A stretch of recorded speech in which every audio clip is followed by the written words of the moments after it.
Didier Itzkovitch, concessionnaire Univers Viager sur un grand Rhône-Alpes basé dans le Rhône, mais évoluant sur le Rhône, l'Ain, l'Isère, la Savoie, la Haute-Savoie, le Jura, la Saône-et-Loire.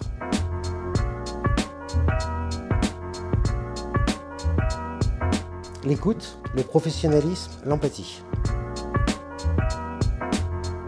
Immobilier, conseil, éthique.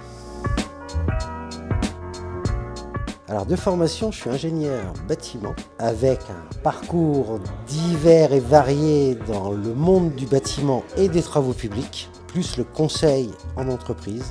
Et ce que j'ai retenu de ce parcours, c'est que le BTP m'aide aujourd'hui pour exercer le métier de viagériste, puisque le bien à la vente, c'est un bien immobilier. Donc le bâti, l'état constructif, la conservation, l'entretien, la qualité des matériaux me permettent d'être juste sur une valeur vénale qui va conditionner les conditions relatives aux vendeurs. Donc défendre un prix de vente et surtout défendre un prix de vente vis-à-vis d'un acquéreur pour ne pas avoir une contre-proposition. Voilà les conditions. Et globalement, ça permet de vendre 80% des biens aux conditions du mandat. Une seconde famille, puisque le dirigeant Vincent Gibelin est un ami de plus de 35 ans. J'ai pris la décision de le rejoindre au moment du Covid. Pas la meilleure des périodes, mais il a su m'épauler et j'ai démarré en tant qu'agent commercial sous sa houlette, pouvant travailler dans le territoire géographique qu'il souhaitait m'octroyer. Et puis cours du soir, qui m'a permis d'avoir les diplômes supplémentaires et complémentaires pour obtenir ma carte professionnelle transaction gestion syndic, mais je n'utilise que la carte transaction. Donc des journées bien remplies, des semaines bien remplies, et je suis dans ma 5e année. Je dirais qu'il y a de belles perspectives puisque le monde des seniors ne cesse d'augmenter et à horizon 2030, le marché va exploser.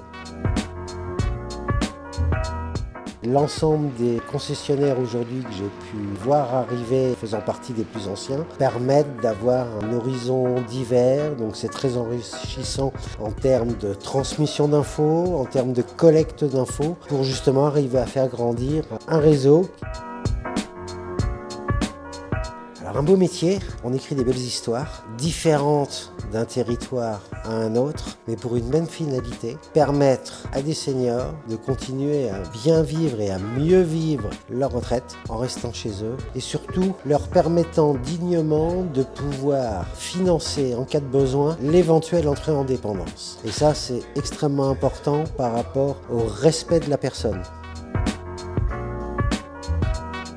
Je dirais que la phrase est pertinente parce qu'on fait toujours l'analogie avec Jeanne Calment, le film Le Viager, donc quelque part le pari sur la mort. Le Viager, c'est pas du tout ça. Le Viager est un acte avec une équité, une équitabilité entre les différentes parties, et notre rôle est vraiment de mettre en relation vendeur et acquéreur pour écrire des belles histoires. Et le vécu me montre qu'à 80% des dossiers traités, des clients accompagnés, que ce soit côté acquéreur, côté vendeur, sont des belles histoires. Ça permet le bouche à oreille et c'est la meilleure des choses qui puissent leur arriver.